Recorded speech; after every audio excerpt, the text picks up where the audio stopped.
This content is brought to you by iTrust Capital, which is a great platform that allows you to easily invest in crypto without worrying about taxes or fees. iTrust Capital allows you to invest in crypto through an individual retirement account or IRA. IRAs are tax sheltered accounts, which means all of your crypto is tax free and can even grow tax free over time. The process of signing up with iTrust Capital is very easy. They have a mobile app. They have 25 plus cryptocurrencies. They have full support, a dedicated team ready to help you.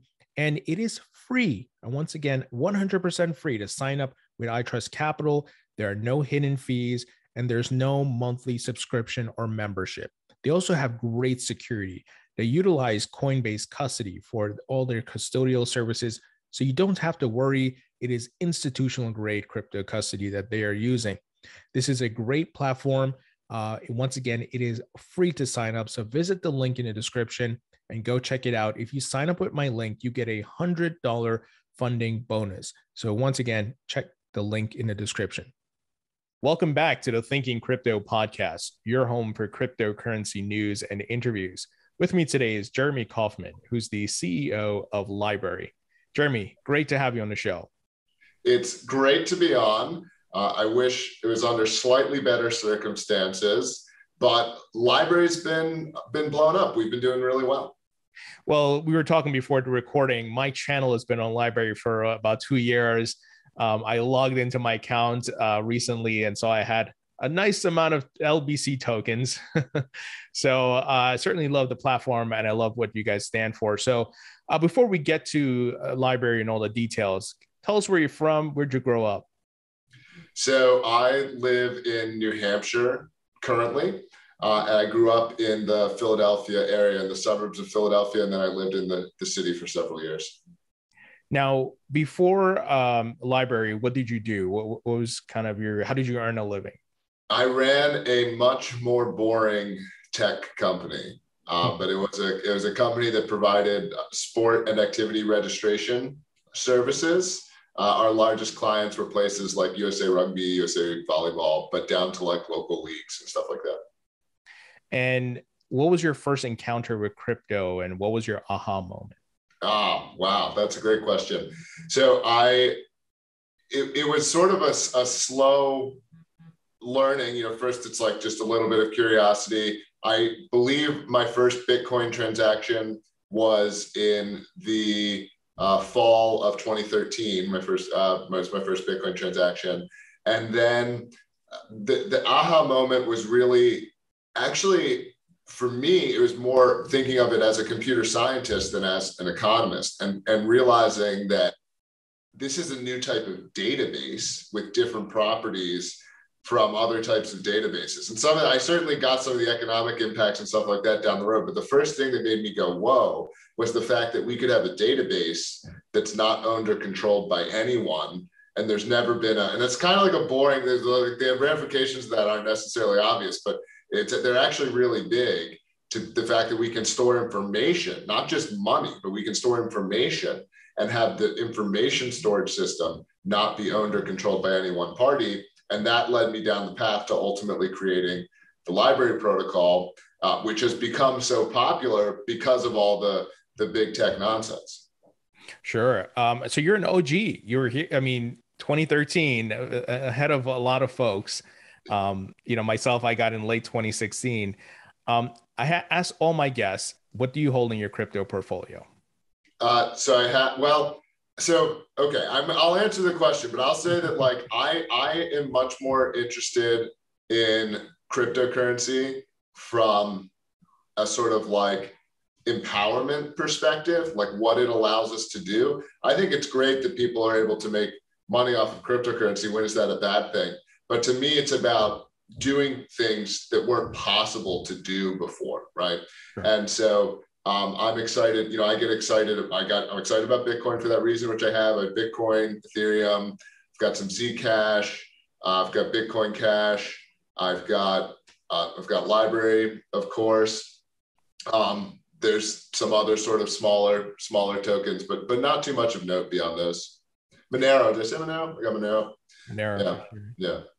Yeah. So tell us about LBRY. How did the idea come about? What was the genesis of it?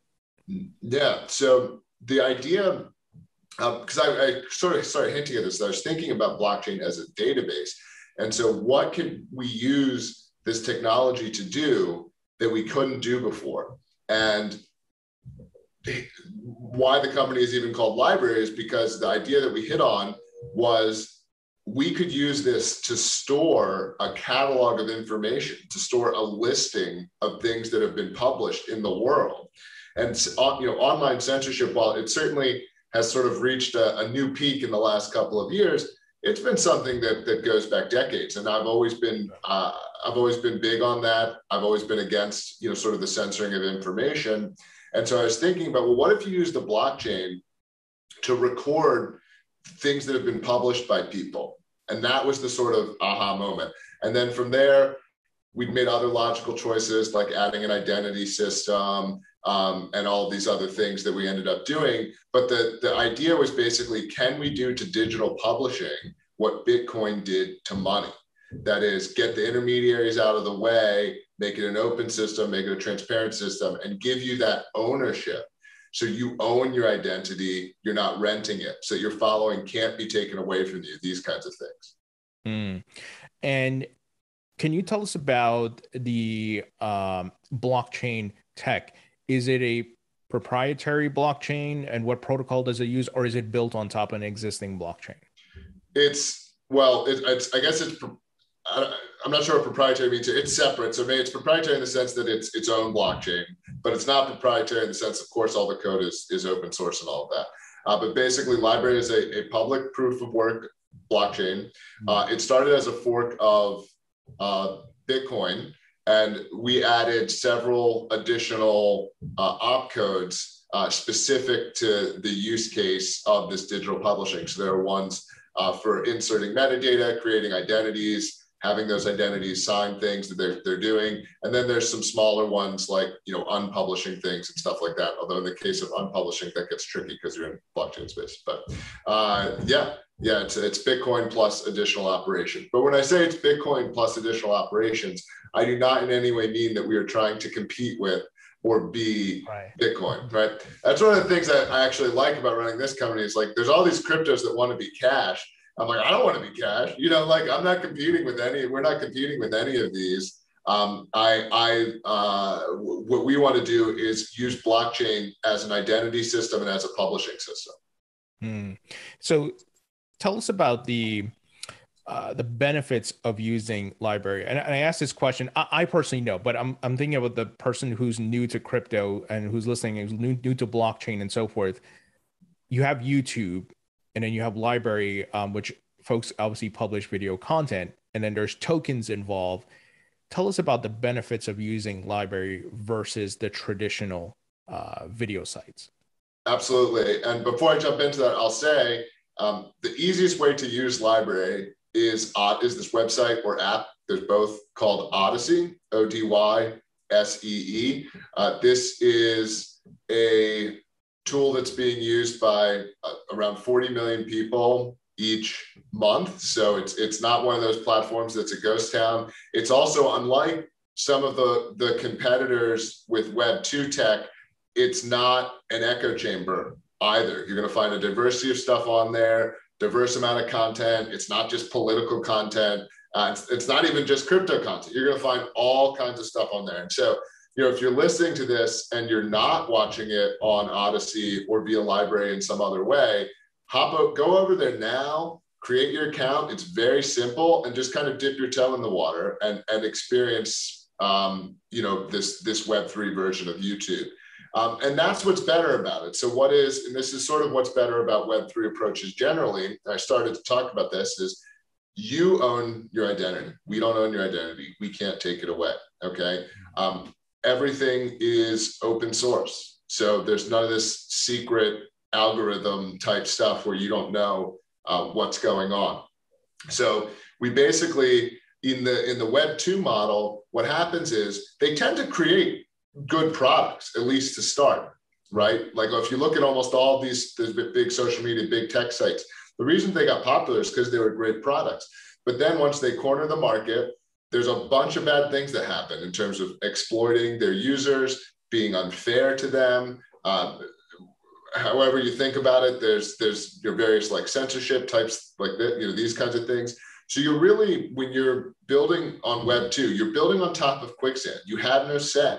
The rules can change without your permission. And in Web 3, you're an owner. You're not a renter. There's not this ability for the rug to be pulled out from under you. Yeah, absolutely. And with that said, being the digital ownership, you're also able to be rewarded and earn for your activity, right? That's right. Although that comes from Odyssey, that's not part of the protocol. And so I will also mention, for the sort of more hardcore crypto people, for the people who are, not your keys, not your wallet, they want to have that full level of custody, you can get LBRY Desktop, which is a completely decentralized app. Everything is local. You can also start on Odyssey and later download your wallet and go to the desktop version later if you want to.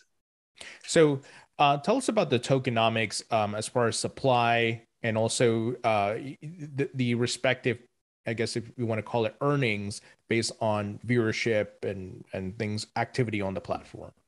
So it's a public proof of work chain with a fixed cap. So will eventually be a little over 1 billion coins. Off the top of my head, it's somewhere in the 700 million range, I believe, that exist right now. So there's another around 300 million that will be minted via block rewards over the next 15 or so years. But it's kind of ramping down. I believe the block reward is around half as big as it was when it started currently. And the Odyssey will pay you in both traditional ways and in crypto backed ways. And then the protocol itself enables creators to be tipped by their viewers or by their community.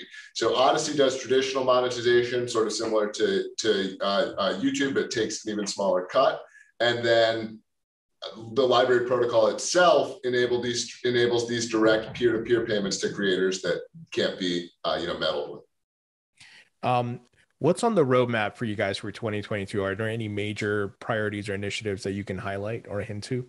Yeah. So the position we've found ourselves in currently actually is that Odyssey has kind of been surging ahead, and sometimes Odyssey will do something in a centralized way to do it faster, and then the LBRY team is kind of at times playing catch up and trying to make those things even the decentralized version. So for example, Odyssey is doing recommendation algorithms, and we're looking at ways to bring that into the LBRY protocol. Odyssey search kind of surged ahead of decentralized search. So we're looking at having the search, we're looking at improving the decentralized search. We're going to be releasing a version of the blockchain software that's in a different language. So we're getting away from the C++ implementation and moving to a Go implementation. That won't mean very much for users immediately, but it will significantly, we think will significantly increase our development velocity moving forward. But, and then also, there's a bunch of new apps coming out. This is arguably the most exciting thing that's happening. So there's a team that's working on a Web3 Thingiverse, so like a CAD site that's backed by the LBRY tech. There's a news site coming out, so it's going to be it'll be text-based news, and then there's a podcast app that people are working on. So it's going to grow. And this is another reason that we switched to having the social video product be called Odyssey. Is these apps. They use the LBRY protocol underneath, but we actually want the LBRY protocol to become more invisible, right? We don't think, we're crypto-oriented people, so we want to understand the tech, we want to know about it, and that's great, and that information is always going to be there. But most people, they get in their car and they don't understand how their engine works. People send emails, they don't know that they're using the SMTP protocol, right? And so we want the LBRY, to me, good technology is invisible, and so we want LBRY to become, part of our goal is to make LBRY less and less visible, and what you're seeing is these great things that you can do and use and pick up and enjoy. And these are not going to be called library. Yeah, that's a great point. For mass adoption, the masses, they don't want to know how it works, just that it works and they can easily access it and so forth. Yeah, I think that's a big benefit that I had coming from, I was basically in consumer SaaS, consumer software before this. And it taught me a lot about how to build products that are usable to people. And specifically, our audience was not technical. I mean, I'm talking about, soccer moms, people like this, who just want to get their kid registered for a league. And they're not technically savvy, a lot of them. And we had to build software that worked well for them. And so I'm bringing a lot of that knowledge about building usable software and applying it in this space that, honestly, as excited as I am about crypto, really needs it at times. For sure.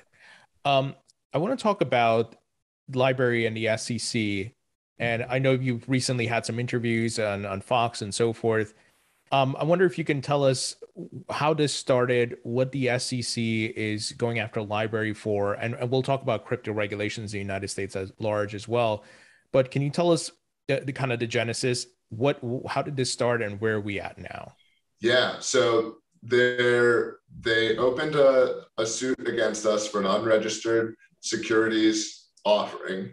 There's no allegation of fraud. There's no victim. No one went to them and said, we did something wrong.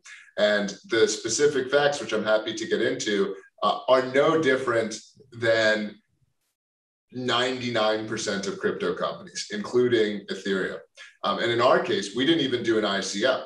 So our view is we were even more conservative than Ethereum was. And I'm not trying to call anyone out. I think it should all be legal, get the government out of the picture. But basically what they're saying is, because we continued to develop the protocol and we also sold the token, that is sufficient. That is sufficient to make it a security, or specifically what they're saying is that was an investment contract. I mean, it's simply ludicrous. Every lawyer, everyone in the crypto space that's looked at this case has basically said, why are they going after these guys? Because we've tried to do everything the right way in a space where there's no rules and the SEC refuses to provide them or give any kind of clarity. And in our case, this has been going on for 4 years. We're coming up on the 4-year anniversary. It's just a couple of weeks away, where literally I was just in the office and in the mail, I get a 20-page subpoena from the federal government saying, give us all this information. And of course we did. It's cost us a substantial amount of money and time to comply with all this stuff. And they just drag it out. They only brought the suit shortly before the statute of limitations was going to expire on our first sale of tokens. So it's a crazy situation. And it's honestly, I'm not trying to be like catastrophic about it, but I think it's like pretty existential for the whole industry. Existential is that's maybe too catastrophic. I don't think it's going to like literally destroy crypto. Like even in our case, it's not going to destroy LBRY, even if we lose, but it will really set the industry back. If every token in the US is considered a security, it means we won't be able to use them peer-to-peer to the same degree. It means there's going to be a whole bunch of encumbering regulation and around our ability to move the tokens. And I think crypto ecosystems work much, much better when we're able to freely exchange tokens. Yeah, absolutely. I spoke to former SEC Commissioner Joseph Grunfest just about a month ago, and he's like, this whole situation's a mess. You obviously have the Ripple lawsuit. There's some other things going on. We know the SEC is going after crypto exchanges and lending platforms. Even Coinbase CEO is saying the SEC is acting shady. And one of the call outs, and I think you have spoken about this, the SEC's behavior as an institution, which is supposed to have some integrity, seems to be very shady, if that's the word we want to use. Can you tell us about your interactions with them and how they've been interacting with you guys? Yeah, I have always thought that that regulation can come with undue harms. But before this case, I did think that regulators were frequently well-intentioned, even if they did things that I thought might be bad. In this case, I cannot say that they have been remotely well-intentioned. I mean, we have begged them for any kind of feedback, for any kind of clarity. We literally were writing our own rules and saying, like, well, what if we did this? Can you tell us? And they would never give us any answer, any feedback. It's Kafkaesque. You would go in and they'd say, we think what you're doing is illegal. And we'd say, and we'd say, okay, how can we make it, legal? They'd say, we can't tell you, go hire a lawyer. I'd say, okay, well, I'll go hire these lawyers. They said I can do X and Y. We can't tell you if you can do X and Y. Then you do X and Y, which your counsel said you can do. They say that's against the law. Say, how can we adjust it? They say, go hire a lawyer. I mean, it's insane. It's insane. And what they do is they collect all this information. So they have more than 1 million pages of documents from my company. And then they draw a bullseye around what they find, and they say, oh, well, these things, that's clearly against the law. It's like, well, what's the law? There's no law. It's a law from the 1940s, has nothing to do with cryptocurrency. That if you aggressively interpret, not only does it make all cryptocurrency illegal, it makes Magic the Gathering cards illegal. It makes collectibles illegal. I mean, it makes an incredible amount of things illegal the way that they're interpreting it. And then they go after a very small number of companies like us. And one other fact I'll say in terms of them not being well-intentioned, we were on the phone with them and they literally said, we can make this very expensive for you. Okay, they're supposed to be neutral investigators, and they were threatening us in their ability to use the discovery process to run up our costs, which is exactly what they went on to do. That's a shame, and so sad to hear. With that said, and all these things happening, we had President Biden's crypto executive order, which was a call to action for all the regulatory bodies to come together. And then there's pressure from Congress, I think, on Gary Gensler and the SEC now, given some of the things they've been doing. Just last week, there was a bipartisan letter sent to Gary Gensler and the SEC about their crypto reporting requirements and so forth. Do you see at least a move by the government to maybe help fix this issue, and that we will get to a resolution where a new Howey test that is relevant to our day and time will be put together? Yeah, I'm not optimistic that I'm going to get exactly what I would like, which is a free market, but I am optimistic that we're going to get something that's much better than the current status quo, because I think basically crypto is too far along. There's too many people who like it, who are excited about it, and who are very loud about what they want. And there's not really an opposition, right? There might be some behind the scenes stuff, but there is no camp that's on the other side that's as sort of vociferously against crypto, not remotely of the same scale as there is a crowd that's loud about liking crypto. And for better or worse, under democracies, when there are very loud minorities and there's not a countervailing force, the loud minorities tend to get what they want. Democracy tends to give them what they want. And so there's so many people that like crypto.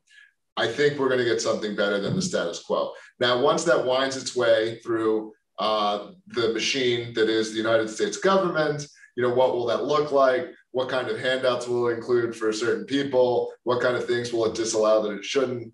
I don't expect to get anything close to my ideal, but I do expect to get something better than the status quo. And I expect to get something that, like if you look at, say, like Hester Pierce's, that's her name? Yeah. Hester Pierce's Safe Harbor. Yeah. I know she pronounces it purse. Sorry. Yeah. Sorry if you're listening, Hester. Yeah. I assume Hester's a regular listener of your show, and that wouldn't be exactly what I would like, but that would be way better. And I think that we'll get something like that. That would be fine, because that would let us operate. And so I think that we'll get something closer to that. Yeah, and I've interviewed Hester a couple of times, and we've talked quite a lot about the safe harbor, and she's trying to help the other folks there at the agency to not think about the token as, let's say, a security. And this goes back to changing the laws, right? How it has, but rather how it is packaged and put out in the market, but nevertheless, there needs to be a revamp. You can't use like a 90-year-old law where these folks that had no concept of blockchain and globally distributed networks and so forth to regulate the market. There's something that has been making the rounds, and right now there's a lot of speculation around it, but certain facts show that there may be some level of impropriety, and that is Ethereum getting a free pass of not being a security while the rest of the market is in limbo, and the connection with Bill Hinman and Simpson Thatcher and getting payments and those folks and their connection to the Ethereum alliance and so forth. Any thoughts on this? And I know it may be a touchy subject to discuss. Yeah, so I definitely, it's obviously weird that Ethereum has somehow been exempted when they literally did an ICO and have essentially admitted that the initial design of Ethereum was so flawed that they need to do an Ethereum 2.0 version. And this is not me dragging Ethereum. I said I own Ethereum. I support what they're doing. I think there's smart people involved. And maybe that's how they've been able to get away with it. Maybe there's some very smart people involved who are able to figure out who you have to go and write a check to. I've never been able to figure that out. If you're listening, by the way, if someone knows who I'm supposed to pay, please contact me because if a couple $1 million gets me out of this, that's not a problem. All right, like I just want to run my company. I just want to build stuff. So but yeah, it's weird. It's really weird that they've been exempted because we've done less than what they did, right? And we're not doing a 2.0 and all this stuff. So I don't know what the explanation for why that's allowed is, whether it is something more conspiratorial or whether it's just the general ineptness of government or the randomness of government. I couldn't say which of those things it is. But it's definitely, if you look at the facts and you say, this is what Ethereum did and this is what these other companies are doing, it doesn't make sense that Ethereum has somehow been exempted. Yeah, certainly a double standard. And to your point, maybe it's just, look, I love the United States. I think it's the best country in the world. I love living here, but I am aware of campaign donations and how the political machine works. And in getting, look, if you're getting checks from companies and so forth and folks, I'm sure they're expecting some things in their favor in return. I think we've seen this a lot. So maybe it's a similar type of situation. I don't know, but yeah, I think so. Look, there's no conflict between disliking your government and loving your country, right? I think loving your country and disliking your government is about as patriotic as you can be as an American. So, what are your thoughts on the Ripple lawsuit? And given that it's so high profile, that if Ripple will come out with a victory, that this could set a certain level of precedence for the entire market and possibly give companies like yourself and other projects and companies the ammo to fight the SEC until we get the updated Howey test, so to speak. Yeah, look, I would love it if Ripple wins. I think it would be a huge win for the industry and a huge win for free markets if Ripple wins. But Ripple's not going to finish before us. And I think a lot of people don't realize this, that our case schedule is currently ahead of Ripple's, and the judge in our case has not granted the SEC nearly the same amount of leniency that the judge in the Ripple case is granting in terms of delaying the time schedule. We already had the SEC request for a delay of the trial, and our judge said no. Our judge has actually been relatively sympathetic to the fact that how long this case has been going on. He understands the size of our company, which is not the size of Ripple's. And he says, he's going, come on, government, you've had 4 years, like, let's go already. Now, I'm not saying that should necessarily be read one way or another in terms of the outcome of the case, but he is not, it is good to see that he's not, going to let the government get away with whatever they want to get away with. So, people who are concerned about cryptocurrency being legal in the United States to use freely, they should be supporting both of our cases. And in terms of precedent being set, it doesn't matter that Ripple is a much larger company than ours is for the next guy. That's not the way a case law works. So if we lose this case, it's going to open up the government going after way more companies, and it's going to make it very hard for anyone to start new cryptocurrency projects in the future. Yeah, absolutely. Good point there. this may be a silly question, but I know some folks may want to know about this. Does it make sense at all where your team collaborates with the Ripple team from a legal perspective to share notes or anything like that, since you're going up against the same enemy, so to speak? That's actually a question I can't. I'll say that makes sense in the abstract, and I can't get into details beyond that. Sure, that makes sense. Now, with regards to crypto regulations, are you seeing any or hearing anything in Congress that gives you some optimism? Since you're on the entrepreneur side, the building side, are you hearing or seeing anything that gives you some optimism? I'm optimistic. I'm optimistic from, honestly, what makes me the most optimistic, and I don't think this is a bubble, is social media, is going on and seeing like Gary Gensler get ratioed every time he posts something on Twitter. I mean, it's just it just warms my heart. Thank you, everyone who reply guys Gary Gensler and drags him every time he says something. I can't promise I read every single one of them, but I'm always impressed about how many of you there are. Keep fighting the good fight. And you can see it elsewhere, just like on the comments of a news story, of my local paper, things like this, where there's such a groundswell of support for cryptocurrency being legal. I mean, and not just from the bottom up, you have celebrities, you have Congress people talking about it. And I just don't see anything like that from the other side. And that's what makes me optimistic at the end of the day, is that when you've got all these people supporting it and there's not this commensurate on the other side. I mean, you've got the Warren wing, and I gather that Gensler's like close to her, who seem to like really have a hate on for cryptocurrency. But it's just not the same. Like, there's all these people who love it. Who's going to build an identity around hating it? This is part of why I think the dynamic airs towards it coming out okay. It is coming back to that counter, the difference between those two camps. Yeah, it's really very intriguing. And I've heard macro investor Raoul Pal talk about it. And you have the social media element where people can crowdsource and come together and collectively share their ideas and find interest and so forth. But then you put cryptocurrencies on top of that, and Metcalfe's law, network effect, with a monetary incentive. And now people are, they will take the time to go and voice their concerns even further because they're affected financially. It's pretty amazing what's happening.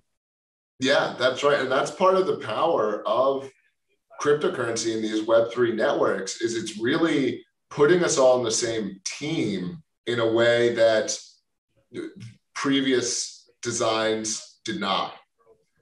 So I want to talk about the market at large. Obviously, we've seen significant growth over the years.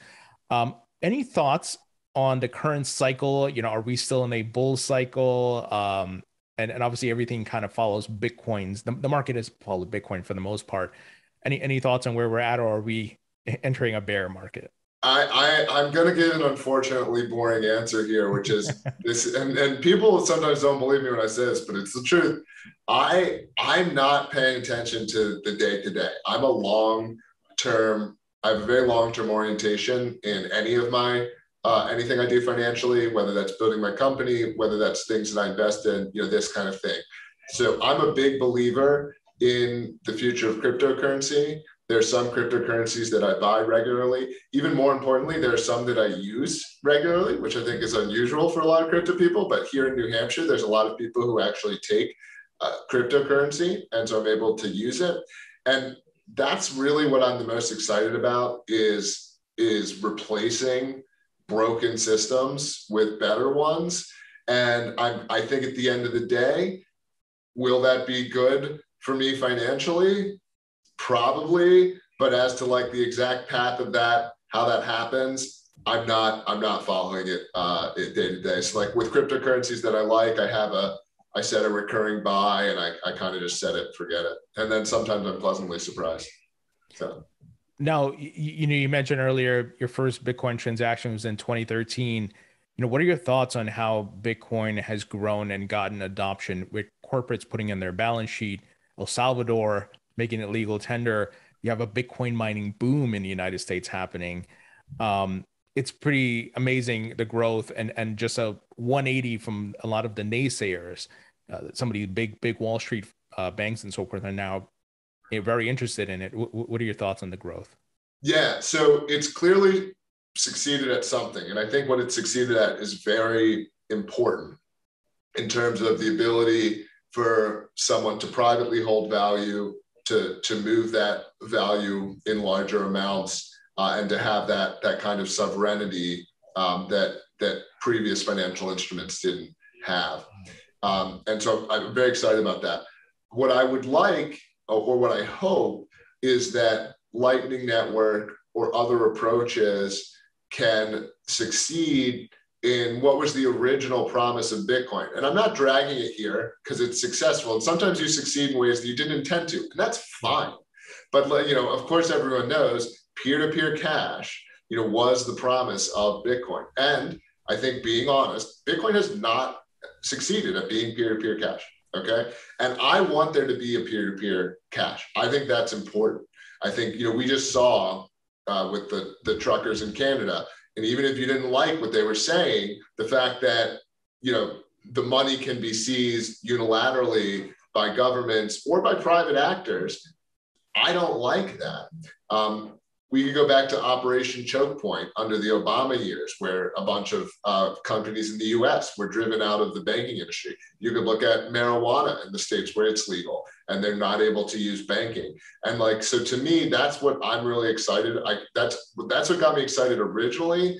That's still what gets me the most excited. I'd rather have peer-to-peer cash that worked and not have Bitcoin have gone up as much as it did, than have the Bitcoin boom that we've had. That's what gets me excited. And so I really want to see something succeed in that space.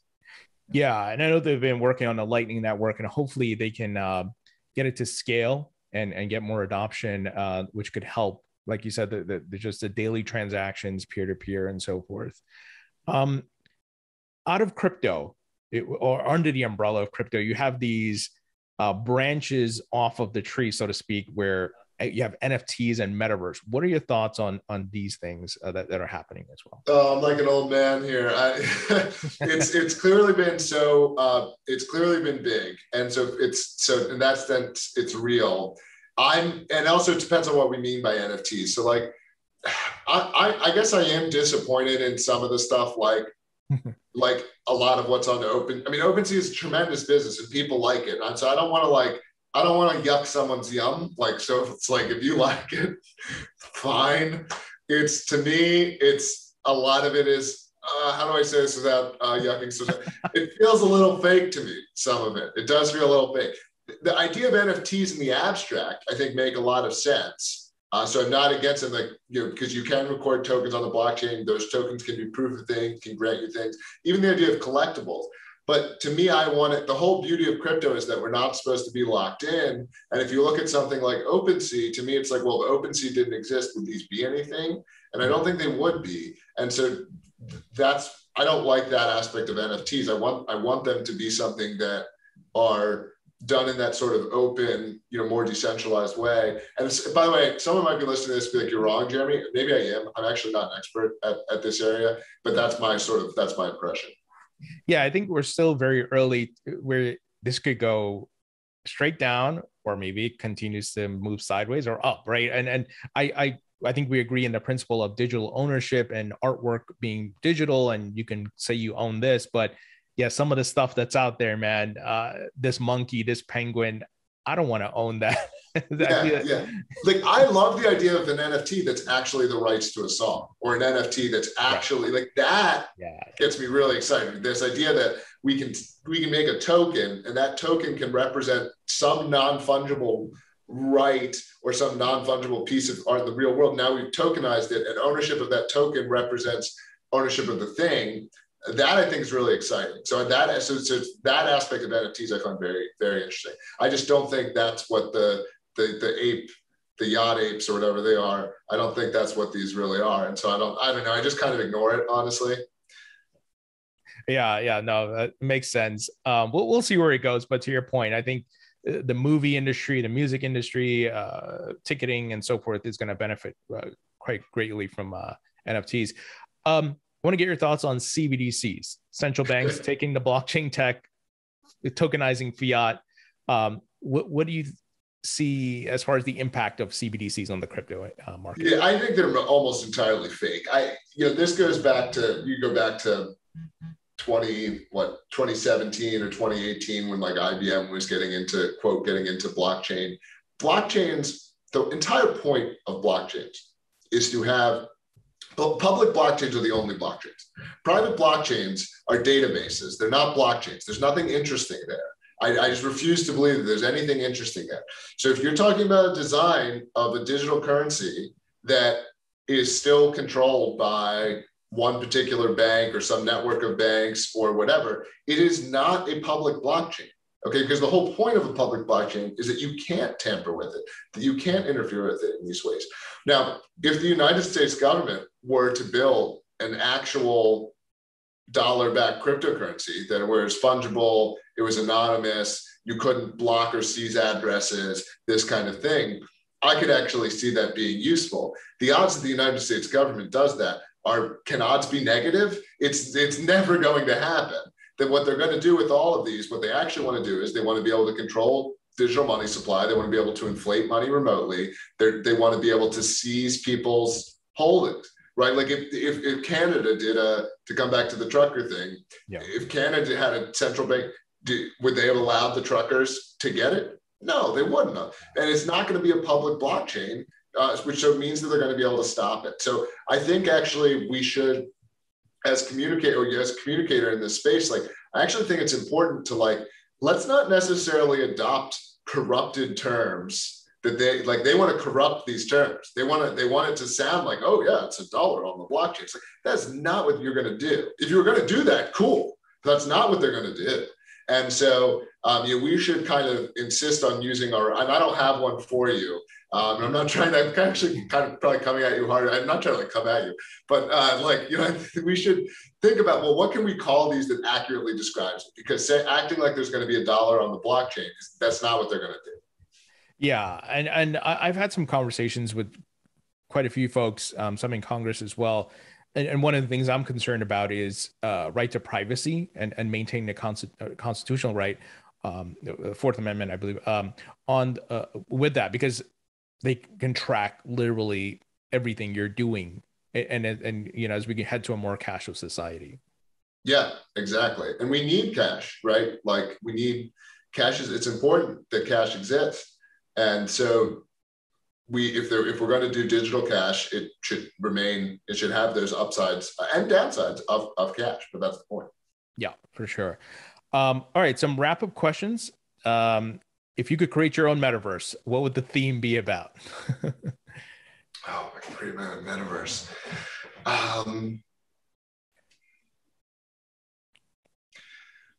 So metaverse here is just like some sort of digital hangout space. Yeah, kind of. I guess if any type of world that you would go explore or hang out in and invite people in, I guess. Okay. Well, it's socially, it would be something around either just like nerdy people or people that like liberty. But if we're talking about sort of like more visually or like spatially, we obviously got to get some practice, living on Mars or things like this. Now, I don't actually expect to live on Mars my lifetime, but I think it would be cool to or in the ocean, or just the idea of being able to visually explore spaces that I'm never going to get to go to. That sounds pretty cool to me. I got some rapid fire questions for you. Favorite food? We'll go with burritos. Favorite musician or band? Probably the Flaming Lips. I'm a big fan of the Flaming Lips. Favorite movie? The Usual Suspects. That's a good one. Favorite book? Nonfiction. I'll go with The Elephant and the Brain by Robin Hanson. And fiction, I'll go with the Aristoteles series by Travis Corcoran. It's a sci-fi series. I'll have to check those out. When you're not working in a library, what are you doing for fun as a hobby or pastime? Well, I have 3 boys, so I play with them a lot. But I also I like tabletop gaming as well as collectible card games. Like I play Magic the Gathering from time to time. Very cool. Jeremy, pleasure chatting with you. Thank you so much for joining me today. Thanks for having me on. It's great.